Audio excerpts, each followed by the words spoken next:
Olá, eu sou Rafael Marino, diretor de marketing da Exceed. Seja bem-vindo ao Na Linha de Frente, um programa com investidores e grandes executivos de startups do país. A galera que está de fato na ponta tomando as decisões mais importantes de uma empresa.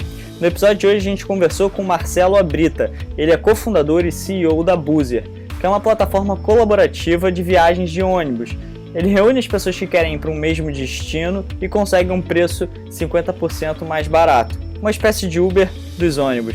A plataforma é incrível, cresceu num ritmo super acelerado, em 3 anos já teve 3 rodadas de investimento, e o Marcelo conta um pouco pra gente sobre como foi receber esses investimentos, a ideia da Buzer, as inovações que estão por trás da empresa, bem, isso e muito mais. Aproveite esse episódio.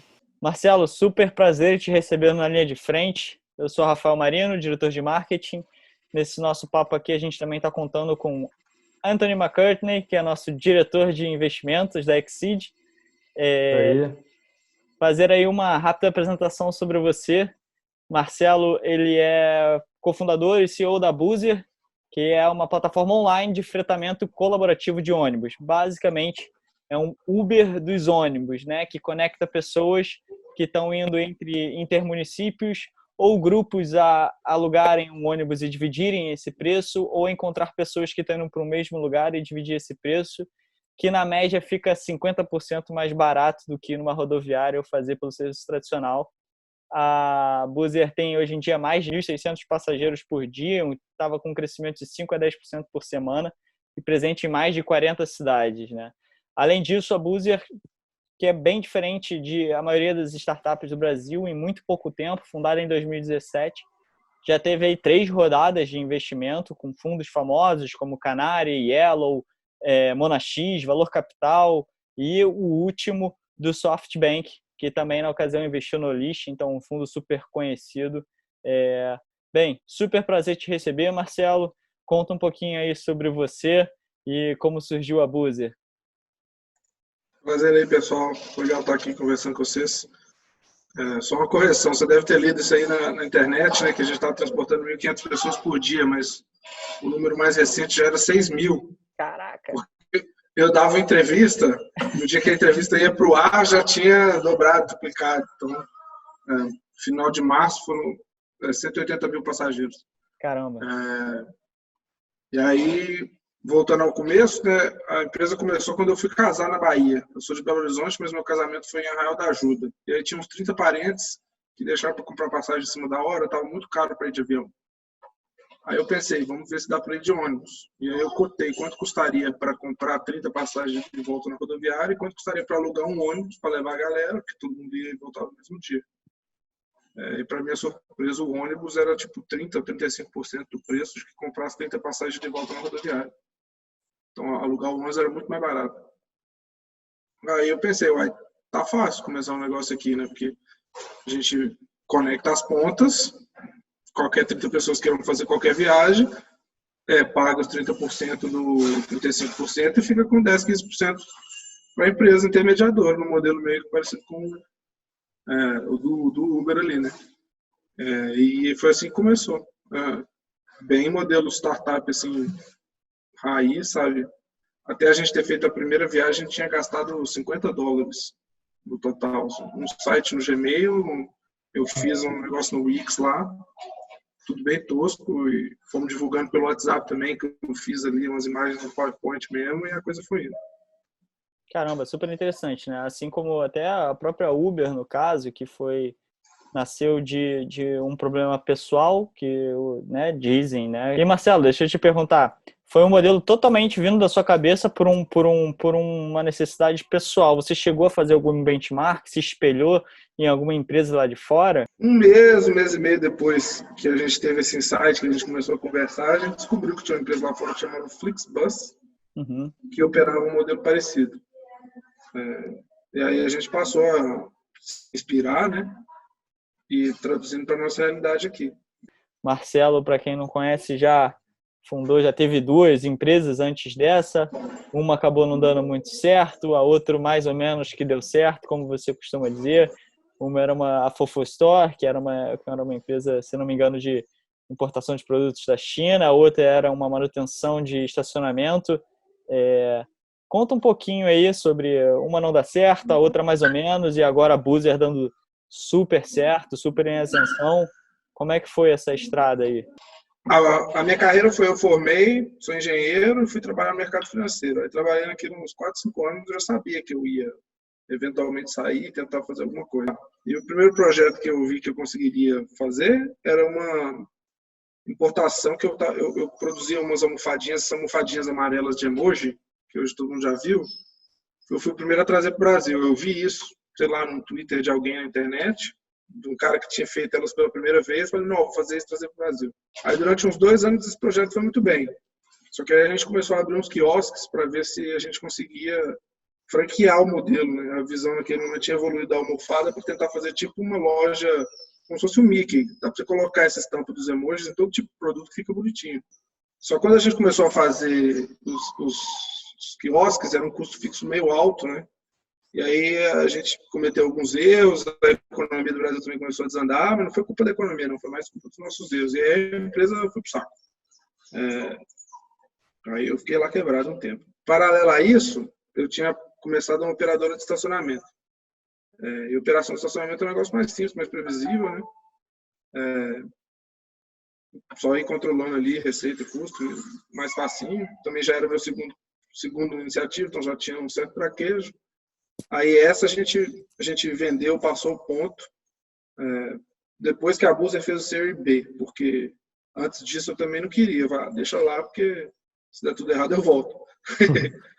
Até a primeira empresa, a Fofostore, eu também não desativei logo que a Boozer começou, não joguei fora. Eu falei, os investidores falaram, você separa essa e dedica para a Boozer. Eu falei, tá bom, mas eu mantive o estoque todo lá guardado e tal, só fui largar mesmo depois do Series A.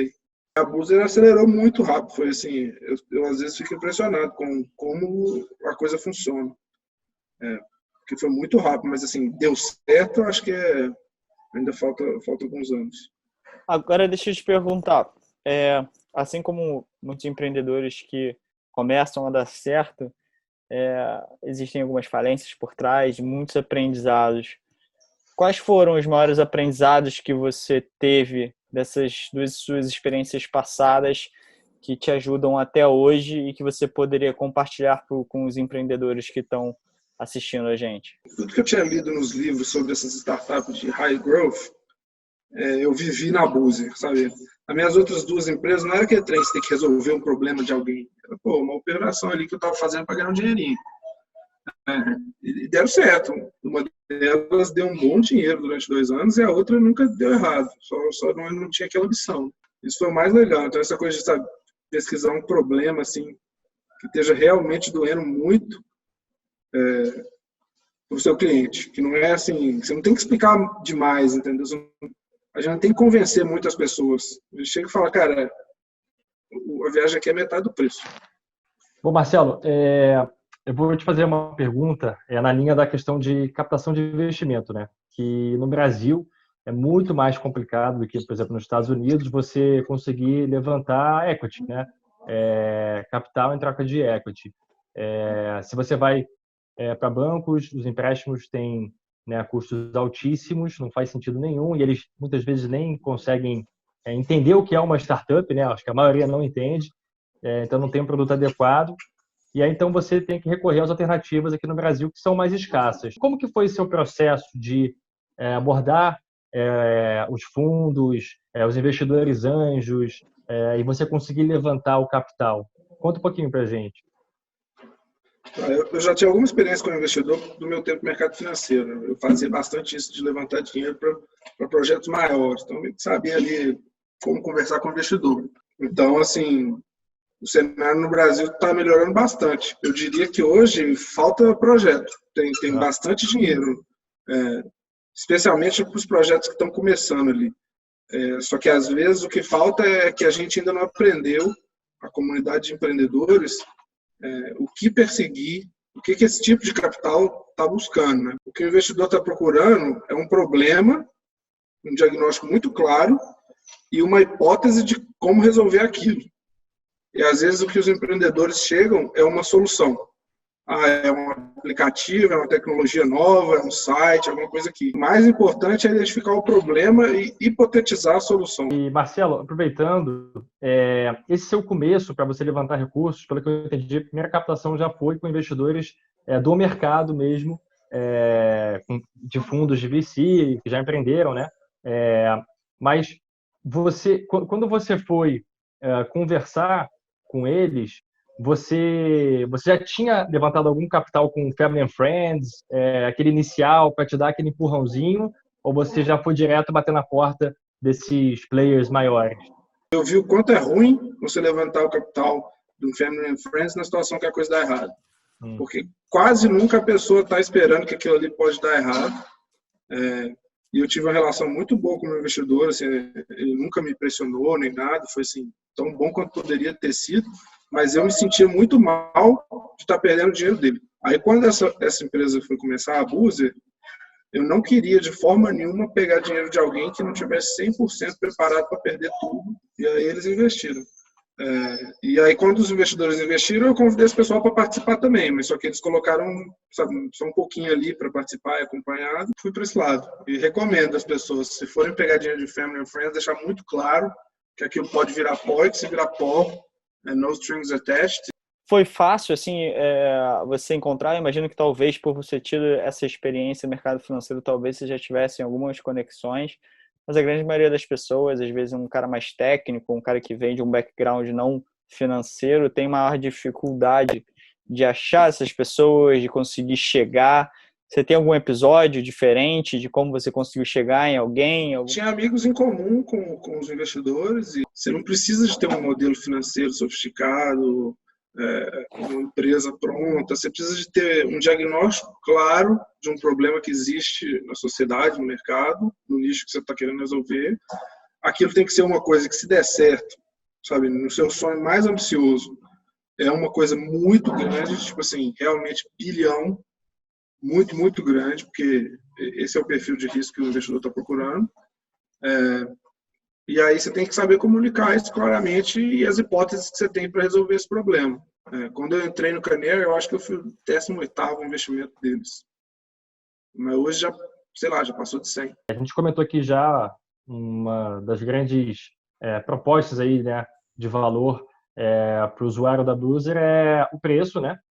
Mas imagino que tem muitas outras coisas envolvidas em você pegar um ônibus fretado e ir para um destino. Você pode falar um pouquinho mais para a gente que outros benefícios, outras melhorias vocês trazem para o mercado que o modelo tradicional a gente conhece já está aí há muito tempo e é tudo igual, né? As mesmas empresas, muito quadrado. Então, como está a experiência aí do cliente da Buzer? O problema que a gente diagnosticou é que falta competição no mercado rodoviário. Não existem alternativas. Quase todas as rotas são oferecidas por uma empresa só. O primeiro benefício é isso, é uma compra online real. Você comprou e vai lá. Você não precisa nem levar o telefone para o embarque. Só chegar lá e mostrar seu documento. Porque a gente tem os seus dados ali, né? Só se você tiver com o seu documento correto, o motorista vai deixar você embarcar. Número 2 são essas facilidades consequentes disso, que você pode cancelar tudo com um clique, você não precisa falar nada com ninguém, não tem fila em lugar nenhum, paga o cartão de crédito ou boleto, assim, chat pelo WhatsApp para resolver seus problemas, tudo simples. São coisas que é meio que óbvias em alguns setores e que no setor rodoviário era novidade, né?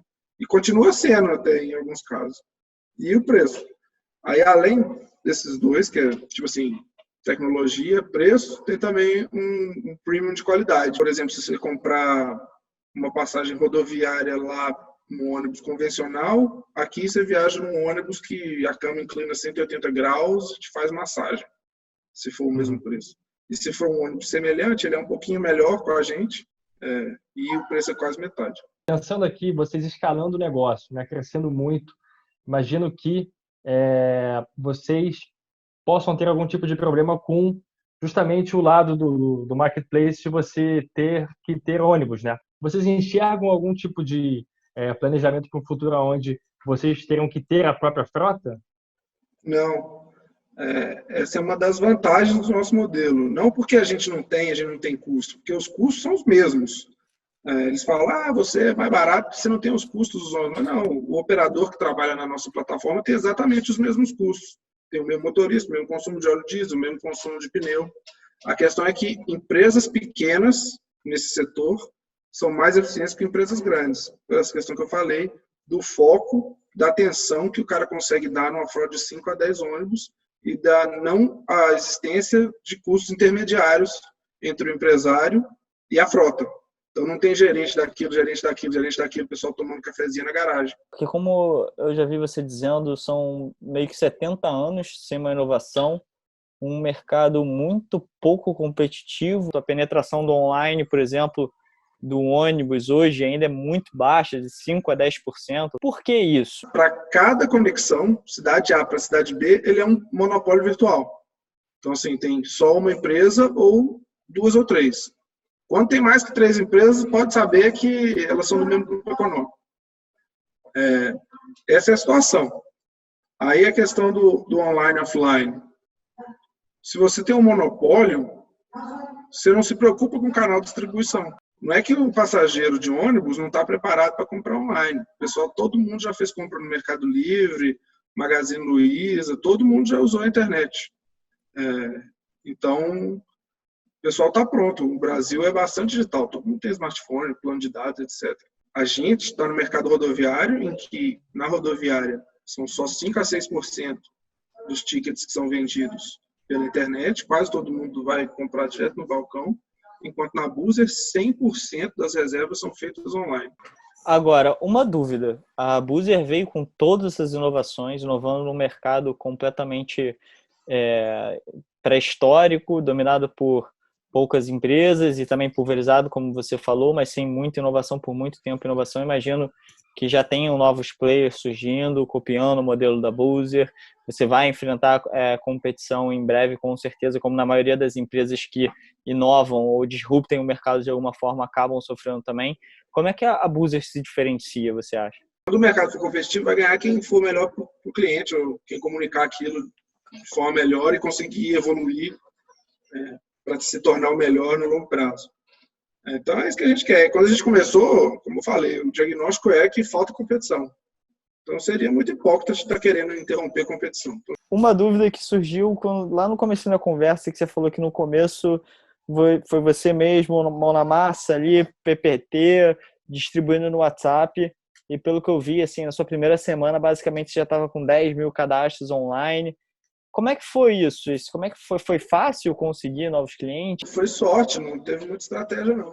Porque a gente encontrou aquele conceito de Product Market Fit, a gente encontrou na primeira tentativa. Ou seja, o grande diferencial aí foi no modelo de negócios, encontraram de fato ali o sweet spot, ali o oceano azul, num mercado gigantesco em termos de oportunidade, né? Vocês vieram com uma proposta assim, muito agressiva desde o início, ou seja, produtos melhores, produtos, no caso, serviço melhor nos ônibus, experiência mais rápida e fácil, e ainda no final das contas um preço quase que 50% mais barato que o mercado. E eu vejo que isso pode gerar, e muitas vezes gera, em empresas que vêm com esse ganho de eficiência, uma percepção de custo e valor que pode gerar desconfiança no cliente, né? Antes, aquele primeiro ano, que eram só 4 pessoas, eu estava em todos os embarques, porque a gente não tinha tecnologia para um terceiro fazer os embarques. Hoje são os motoristas, um aplicativo de motorista, mas antes era só eu que tinha, porque era eu que tinha acesso ali à área de staff do sistema. Então eu estava em todos os embarques, eu via isso claramente. Às vezes ia um jovem viajar, especialmente quando era mulher, a família vinha inteira para ver se o ônibus era seguro. O pai queria ver para ver se era verdade. Inclusive, esse ônibus aqui, esse símbolo aqui, ó, ele parece um hang loose, dá para ver que tem um B, né? Mas a inspiração original é uma pessoa com o braço para cima, assim, ó. No final desse ciclo aí, ali no final desse um ano que eu estava fazendo todos os embarques, os ônibus já estavam começando a ficar bem cheios, né? Todo ônibus tinha 40 pessoas e era sempre essa desconfiança, porque a maioria das pessoas estava viajando a primeira vez. E aí, quando o ônibus apontava ali onde ia ser o embarque, o pessoal ainda estava ali, será que vai ser ruim, não sei. Todo mundo que viu o ônibus fazia assim, entendeu? Era meio que um alívio. Chegou a Buser. Até o patrocínio do Flamengo que a gente fez no ano de 2019 foi para isso, não foi para trazer novos clientes. Foi para o cliente que já tinha atingido de alguma forma ver também que a gente estava na camisa do Flamengo e associar que aquilo tinha um certo respaldo, que era uma empresa séria. Essa é uma tática muito utilizada, né, em termos de marketing, que é você se associar a uma outra empresa que tem credibilidade para surfar na credibilidade daquela outra empresa e essa credibilidade passar para sua empresa também, né? Mas para conseguir as reservas, por mais que as pessoas estivessem meio que desconfiadas, tipo, cara, que esse negócio aqui tá estranho, mas eu vou reservar do mesmo jeito. Você chegou a ter... Para começar, a gente fez alguns testes, né? E chegamos umas promoções. Igual o Rappi e as outras empresas fazem, a primeira é muito barata. Então, assim, nosso preço acaba sendo metade do preço que o pessoal está acostumado a pagar. Mas na primeira viagem é tipo R$10, R$20, um preço assim ridículo. E Marcelo, vamos mudar um pouquinho aqui de tom. Agora vamos falar um pouquinho mais do presente. Segundo aqui nossas pesquisas, a gente viu que vocês receberam mais recentemente um aporte, né, liderado pelo SoftBank, e vocês tinham aí planos de crescer 10 vezes de agosto de 2019 até meados de 2020. E aí chegou esse coronavírus aí, né, e mudou totalmente o plano da Buser e também de todas as empresas, né? Afetou o mercado como um todo. E até dando uma olhada no site de vocês, eu vi que vocês suspenderam a operação no momento. Então, queria que você contasse um pouquinho por que vocês decidiram tomar essa decisão, né, de suspender 100%, e até explicar um pouquinho, passar um pouquinho de conhecimento do que vocês estão focando hoje em relação à caixa e ao runway da Buser. Quando o corona começou, né, eu sigo no Twitter o Nassim Nicholas Taleb, que é um cara de estatística famoso. Lógico. E ele estava muito estridente, desde dezembro, quanto a isso aí, né? E lá no começo, eu estava assim, bem, isso é só mais uma gripinha, igual teve o SARS, igual teve o H1N1, isso aí vai dar nada não. Mas ele estava muito estridente, assim, e cada vez ficando mais. E aí teve uma época ali que ele começou a postar, cara, se você é tomador de decisão em mobilidade, governo, saúde, começa a tomar as atitudes, esse troço vai chegar no mundo inteiro, já era, não sei o quê. E aí eu, sei lá, tive um estalo ali e falei, cara, eu sou um cara que hoje estou numa posição, querendo ou não, de decidir sobre isso aí. Uhum. E aí ali no, sei lá, em algum momento de fevereiro, março, começou a subir muito o volume de busca de capital para o interior. Eu acho que eram as pessoas meio que percebendo que ia dar merda, assim, ia ter um lockdown, e eles estavam querendo sair da capital onde estavam trabalhando para voltar para ficar em casa com a família. Eu falei, cara, a gente deve estar transmitindo isso aí de São Paulo para o interior de São Paulo, de Belo Horizonte para o interior de Minas. Eu falei, cara, vamos parar. E foi péssimo para a gente, porque a gente estava crescendo 20%, 30% todo mês, há 18 meses. E a gente estava na frente do plano que a gente tinha apresentado para os investidores que tinham feito o último investimento. Estava 2, 3 meses para frente no plano.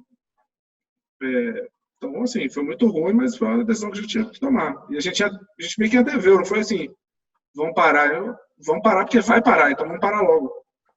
E a gente vai ajudar esse troço a controlar. O que você diria para uma startup, para um empreendedor agora, um CEO de uma startup, que é mais importante ele focar nesse momento de paralisação total? Bom, eu acho que é live to fight another day, né? Ninguém vai crescer muito agora. Talvez alguém tenha um negócio anticíclico, por exemplo, as coisas das entregas devem estar rolando, alguém em saúde, alguém em tecnologia da comunicação, talvez.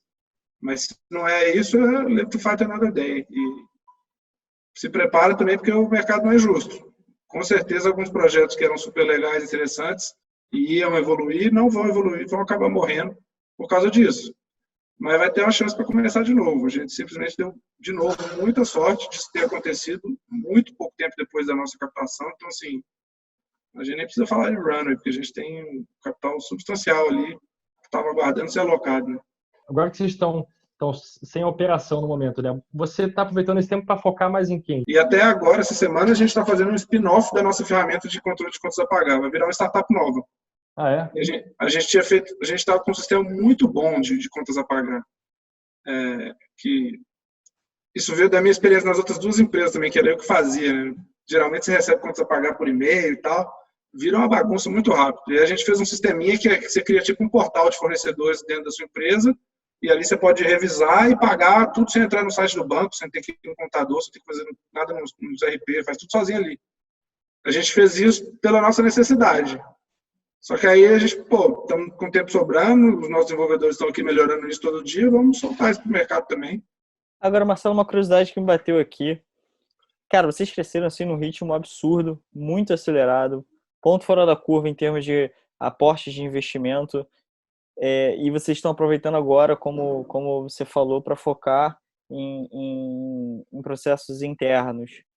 Como foi crescer tão rápido e como você vê em termos de cultura e processos e contratações para manter a Buzer sem dar grandes problemas, sem dar crash, para manter os processos redondos, para manter a contratação das pessoas com os valores que vocês querem? Como foi para, sabe, além de todo esse crescimento, todo o investimento em tecnologia, para manter isso tudo em tão pouco tempo? Quanto a valores e processos e, sabe, garantir uma certa coesão, a gente tem uma barra de contratação muito, muito, muito alta para tudo. Então, todo mundo tem que ser muito bom no que faz para entrar.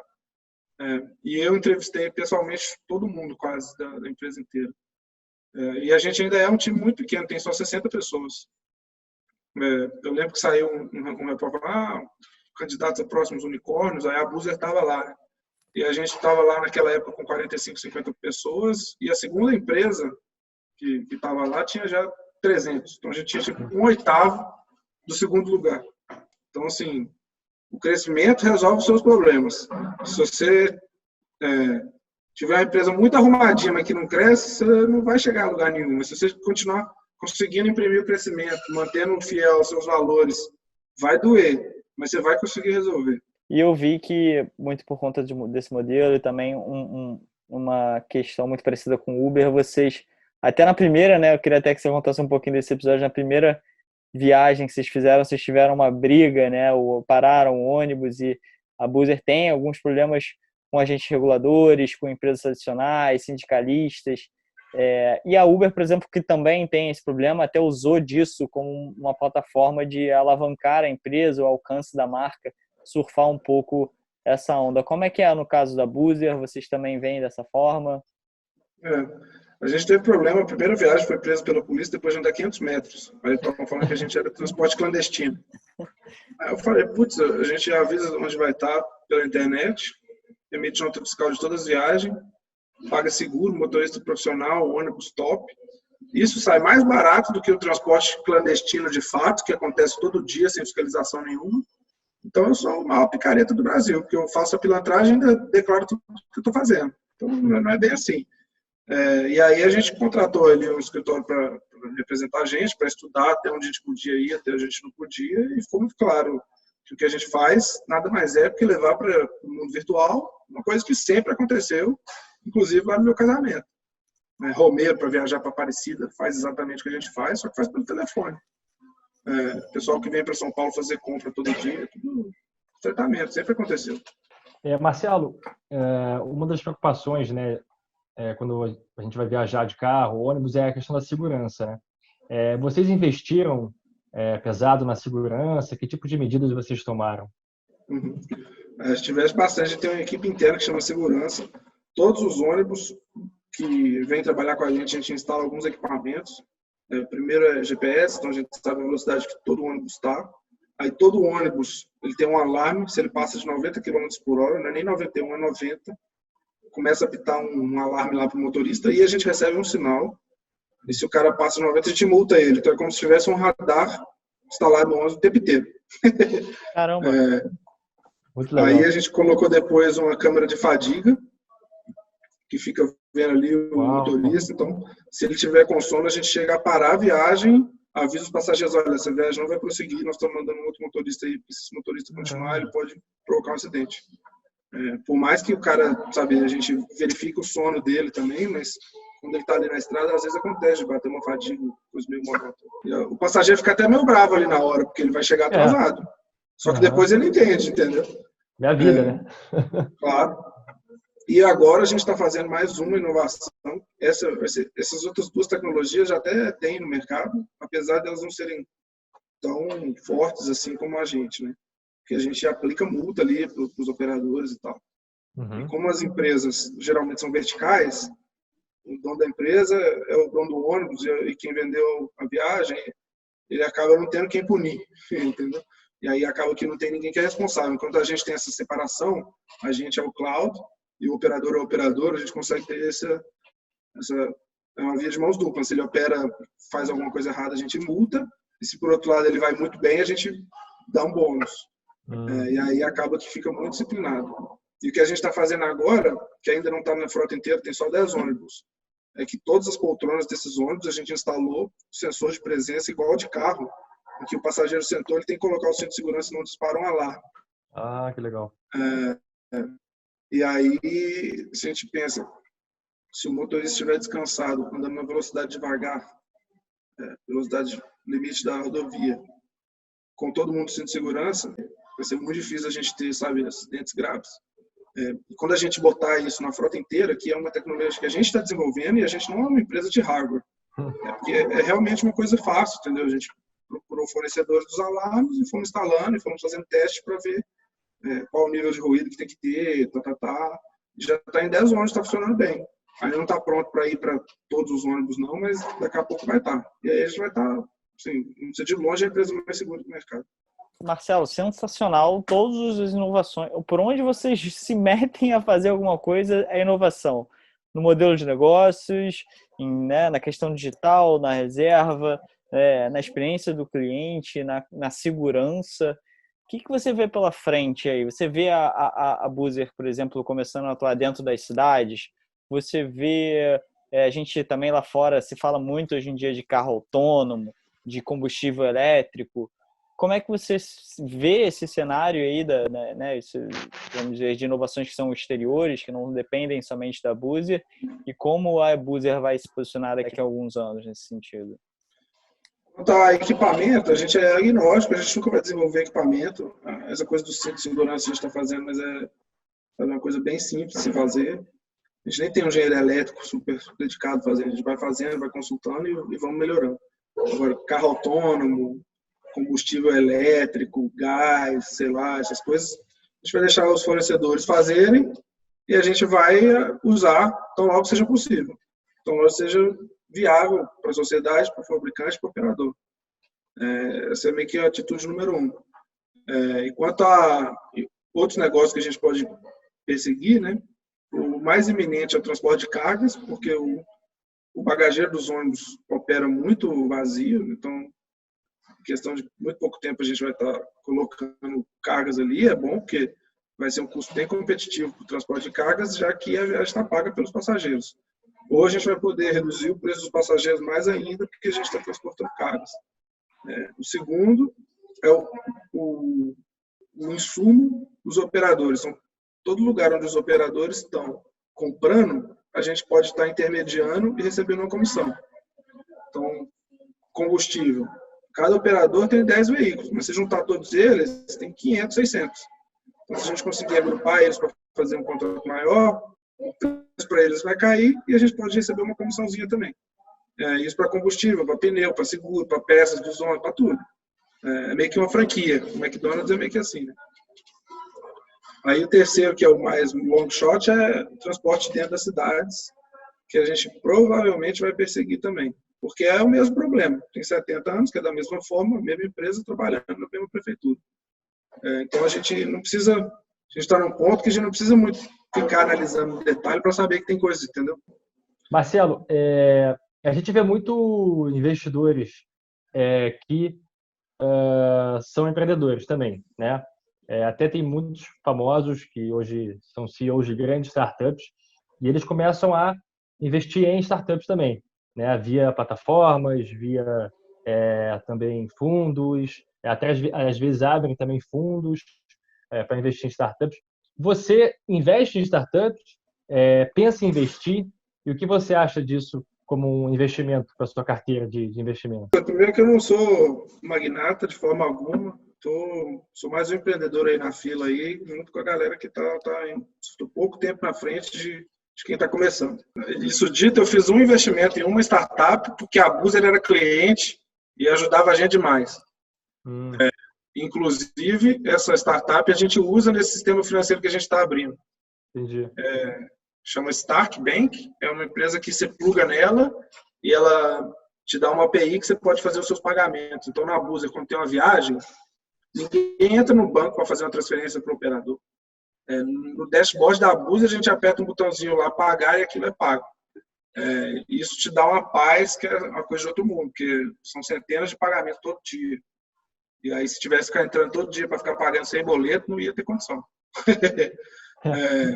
E aí a gente usou essa empresa, o cara estava fazendo lá uma rodada de capital anjo, eu coloquei, mas também muito pouco, né? Nada demais, não. Mais para acompanhar e estar ali vendo como é que tá.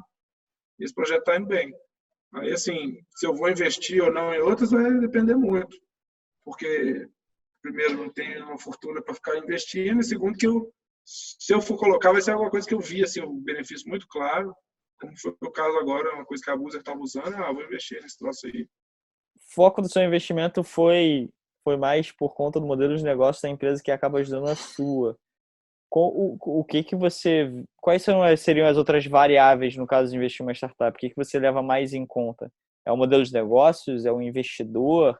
É o crescimento da empresa em si? É a cultura que a empresa tem? Eu tendo visto o que é esse tipo de investimento venture capital, você tem que ter o que o venture capital precisa. Primeiro, um mercado gigantesco, uma solução 10 vezes melhor do que a alternativa, uma equipe muito boa e que resolve um problema real. Não é um troço que você está ali, um aplicativozinho para bater foto de jantar. Até tem alguns que são isso, mas não é um problema bizarro, entendeu? Especialmente a gente estando no Brasil, com a economia subdesenvolvida, tem tanto problema, você anda na rua, você tromba num problema. Então, acho que o foco é isso, entendeu? Procurar uns problemas bem reais, que sejam bem concretos, que sejam mercados grandes, com times bons, procurando soluções que talvez façam sentido. Então, assim, procurar essas soluções aí, sei lá, fora do senso comum. A Buser é super legal. Quase sempre que eu estou falando com o investidor, é a primeira vez que ele está ouvindo alguém falar de ônibus. Porque não é um troço muito sexy, né? Negócio de fintech, crédito e tal, big data. Não, nosso negócio é pegar os caras, colocar dentro do busão, cobrar metade do preço, levar isso para lá melhor e mais seguro. Simples assim. E, Marcelo, nesse seu investimento que você fez, a gente escuta muito, né, algumas dificuldades de investir no modelo offline, né, tradicional, o tempo que demora, às vezes a análise, due diligence, até mesmo termos de investimento, você conseguir juntar o número X de investidores para conseguir concluir a captação. Você vivenciou alguma dessas coisas durante esse investimento? Tanto a Buser quanto esse investimento já foram feitos no modelo internacional, né? Porque o Seed Money, Family and Friends é no Brasil, mas Series A, Series B, vai ser tudo capital internacional. E é uma sorte, né, que o Brasil está recebendo esses recursos, estão vindo de fora para resolver os nossos problemas. Mas para você fazer isso, você tem que montar as estruturas internacionais. Então, você tem que ter uma empresa nos Estados Unidos que vai receber esse dinheiro que vai investir no Brasil. E a Buser foi assim, e essa empresa que eu investi também. Então, sabe, os contratos são em inglês, etc. Mas é um sistema assim, fácil, porque já foi trilhado várias vezes. Todas essas empresas maiores são assim. Nessas suas empresas, nessa sua carreira de empreendedor, nos altos e baixos, tem, assim, top livros que você recomenda para as pessoas, para os empreendedores ou investidores, seja no dia a dia de superar problemas, ou seja também de como lidar com investidores e fundo? Você tem aí os top 3, top 5 livros que você recomendaria? Cara, eu gosto de escutar o podcast do Reid Hoffman, chama Masters of Scale. É muito bom, mas ele faz mais sentido quando você tem um projeto que já está encaixado e crescendo. O livro dele também é muito bom, né? Blitzscaling, né? Blitzscaling eu li, mas não gostei. Prefiro o Blitzscaling, dá para você resumir ali uma página. Aí eu não gostei do livro. Mas o podcast é ele entrevistando outros fundadores, muito, sabe, o fundador do Netflix, já foi o Zuckerberg, já foi todo mundo. E é legal, bem legais. é legal porque esse podcast também sempre começa com uma historinha, né? Eu também acompanho, então, sempre começa com ele faz alguma analogia com alguma historinha, enfim, é interessante. Muito bom, muito bom. Aí tem alguns episódios de um outro podcast chamado Invest Like the Best, que são bons. Aí livro, tem 2 livros que eu gostei mais. Os 2 têm títulos bizarros. O primeiro é How to Make Friends and Influence People. Esse livro é bom demais. Recomendo, eu leio esse livro uma vez por ano. Esse livro eu queria ter lido com uns 14 anos de idade, cara. Te confesso que eu fui ele velho. Exato. Eu também li ele velho. Então. Mas eu lembro que eu lia, aí ele é bom também porque ele é bem direto ao ponto. Cada capítulo é uma técnicazinha para você usar. E eu li assim o capítulo e usava para manipular a minha esposa para a gente ir para a praia. Então... Você testava ali. Dava certo, maravilha. Toda vez dava certo, era bom demais. Eram uns 20 capítulos. E muito direto ao ponto. O primeiro capítulo é uma bosta, porque o primeiro capítulo é assim: esse livro está certo, você tem que acreditar nesse livro. Se você achar que está errado, é você que está errado. Você tem que ler cada capítulo 2 vezes antes de passar para o próximo. Aí, quando eu entrei para ler o livro com esse título bizarro, esse primeiro capítulo horrível, eu falei: puta que pariu, isso aqui é o pior da autoajuda mundial. mas não era. É um livro muito bom. E até o autor é o Dale Carnegie. E o Warren Buffett fala que esse é o principal livro que ele leu na vida também. Ele fez a escola do Dale Carnegie, ele aprendeu Fez a escola do Dale Carnegie, tem o diplominha lá, né? Ele aprendeu, tem até um livro também do Dale Carnegie. Esse cara ficou famoso porque ele dava curso de como falar em público lá nos Estados Unidos, todo o livro. Aí o Warren Buffett fez esse curso com esse cara. Então, assim, se eu não me engano, eu tenho até aqui, ó, como falar em público e encantar as pessoas, né? Dale Carnegie. Tá aqui pra ler. Ainda não li, mas eu vou ler. É verdade. Aí esse é esse é muito bom, parece bizarro, mas assim, recomendo fortemente. Número 2 é um livro que é a Bíblia do pessoal do 3G lá, chama Dobre Seus Lucros em 6 meses ou menos. Que é mais ou menos a mesma coisa, só que um ponto de vista mais visceral ali de negócio, sabe? Cada capítulo é uma dica assim, muito clara. Esse livro é meio antigo, então tem umas práticas lá que hoje são até meio inaceitáveis, assim. Mas tem muita empresa que pratica isso até hoje com sucesso. E aí você tem que ler, ver que aquilo ali é uma caixa de ferramentas gigante e escolher o que você vai usar. Mas assim, é tudo bem assim, visceral, entendeu? Para quem está nesse mundo de startup, o beabá básico ali do startup. Quando eu comecei a Boozer, eu não era startupeiro, mas eu já tinha lido os livros tudo ali. 4 Steps to Epiphany, The Alliance, The Lean Startup. Tem um curso no Udemy, do Steve Blank, que é muito bom. Todo esse beabá básico aí do startup, para quem está indo para o Venture Capital, tem que ler, que é o 101, né, que eles falam lá fora. Bacana. E para quem está escutando a gente, não se preocupa que a gente vai botar todos aí os materiais que o Marcelo citou. A gente bota na descrição depois para a galera poder saber. Marcelo, eu tenho uma última pergunta, que é, se você estivesse agora em rede nacional, você tem 30 segundos para passar um recado. Estão todos os empreendedores e investidores olhando para você. O que você diria para essa galera que está te escutando, principalmente nesse momento difícil que a gente está? O que você falaria para eles? Cara, o momento difícil eu acho que vai passar, não precisa se preocupar muito com ele. Mas o que eu diria é que o Brasil é o paraíso do empreendedorismo, porque aqui é um problema atrás do outro. Eu falo que é difícil você falar 3 empresas que você realmente admira no Brasil, que te tratam muito bem como consumidor, que você não precisa de procurar alternativas. A gente quer que a Boozer seja uma dessas no futuro e tem espaço para serem construídas muitas delas em todos os setores. A gente está vendo a revolução acontecendo nos bancos, está faltando uma revolução dessa no mercado de seguro, de saúde, está faltando seguro de carro, está faltando em telefonia, está faltando em tudo. Então, o Brasil é problema para mais de metro e problema é o combustível do empreendedor. E hoje, felizmente, a gente está já inserido num sistema que esse dinheiro que apoia essas inovações estão aqui. Então, vamos procurar problemas grandes, problemas brasileiros, para a gente resolver e melhorar o país e melhorar a sociedade. Parece meio piegas, mas essa é a minha terceira empresa. A primeira que eu estou fazendo que tem essa característica está dando bem mais certo que as outras 2 que eu estava fazendo só para ganhar um dinheirinho. Fantástico. Vamos tentar então todo mundo, né? Foco em solução de problemas. Marcelo, muito obrigado pela sua participação.